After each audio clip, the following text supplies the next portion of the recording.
একমাত্র আল্লাহ রাব্বুল আলামিন তো জানেন।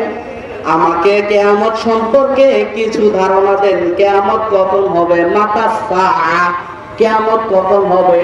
আল্লাহ রাসূল সাল্লাল্লাহু আলাইহি ওয়াসাল্লাম তখন উত্তর দিলেন, ইযা উহিল্লাল আমরু ইলা গায়রি আহলিহি ফান্তাজিরিস সাআ। সহিহ বুখারী শরীফ, সহিহ মুসলিম শরীফ, মিশকাত শরীফের হাদিস, নাকি আমার বাপ দাদার হাদিস।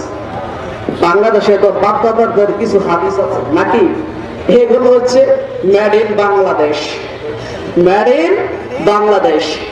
এই হাদিসের মধ্য থেকে সবচেয়ে বেশি প্রচলিত হাদিস রাসূল নূরের তৈরি, নাউজুবিল্লাহ বলনা। এই হাদিসের সনদ নাই, সনদ থাকলো জাল সনদ। আনা মিন নূরিল্লাহ ওয়া কুল্লু শাই, এগুলো বানোয়াট কথা। কি কথা? কোন জাল কথা, বানোয়াট কথা, এগুলো ইসলামে গ্রহণযোগ্যতা নয়। আল্লাহ রাসূল বলেছেন, মান কাযিবা আলাইয়া মুতাআম্মিদান ফালিয়াতাবাওয়া মাকআদাহু মিনান নার। রাওয়াহু বুখারী ও মুসলিম। বুখারী মুসলিমের হাদিস। যে আমার উপর মিথ্যা প্রতিপন্ন হিসেবে কোন হাদিস বানায় বলবে যে আমি বলি নাই, তার ঠিকানা হচ্ছে জাহান্নাম। নাউজুবিল্লাহ বলেন। আল্লাহ রাসূল যে ফতোয়া দিচ্ছে, এমন কোন দুনিয়াতে বাপের বেটা আছে সে ফতোয়া উল্টাইতে পারে? তাহলে মিথ্যা বানানো হাদিস বানানো যাবে না। ওলামায়ে কেরাম ফতোয়া বলেছেন, যে ব্যক্তি মিথ্যা জাল হাদিস বানায় তার ঈমান চলে যায়, সে কাফের হয়ে যায়। আর যে ব্যক্তি যাচাই বাছাই ছাড়া কোন হাদিস বলে, সে কবিরা গুনাহ করে। নাউজুবিল্লাহ।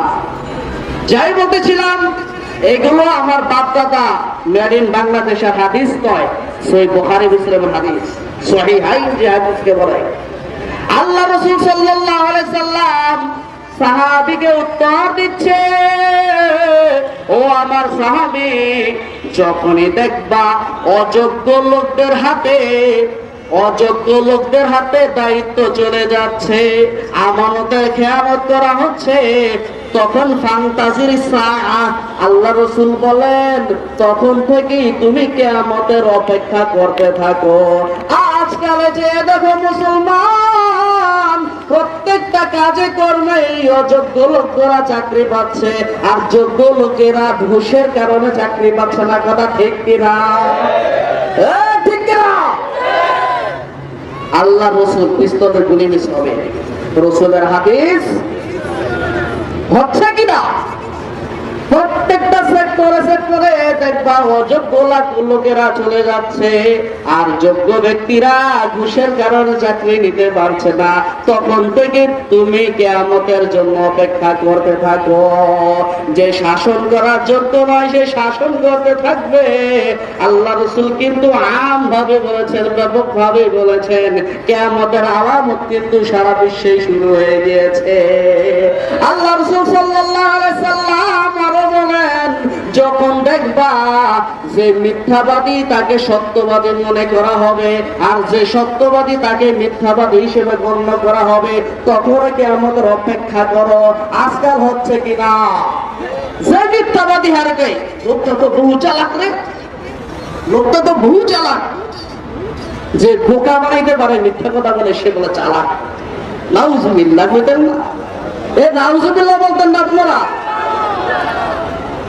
আবার আল্লাহ রাসূল সাল্লাল্লাহু আলাইহি ওয়াসাল্লাম বলেন, যখনই তোমরা দেখতে পাবা মাতা পিতাকে সাকরারের মতো ব্যবহার করা হচ্ছে, তখন তোমরা কিয়ামতের অপেক্ষা করো। আজকাল সারা বিশ্বে সহ বিশেষ করে আমার বাংলাদেশে বাপ মার খোঁজ খবর রাখে না এমন সন্তান দুনিয়াতে আছে না নাই? হ্যালো, আনতালি দালা মতো রব্বাতা, বুখারী শরীফের কিতাবুল ঈমানের হাদিস। আমি তো ওয়াজে আছি। কে সন্তানকে মরিবকে নিজের মা জন্ম দিবে, এই কথার বহু ব্যাখ্যা আইছি একটু কাজে। আমি একটা কথা বলছি শুধু, সে ব্যাখ্যার মতো থেকে একটা ব্যাখ্যা আমি নিয়েছি। সন্তানেরা বাপ মার সাথে খারাপ ব্যবহার করবে, ঠিক কিনা?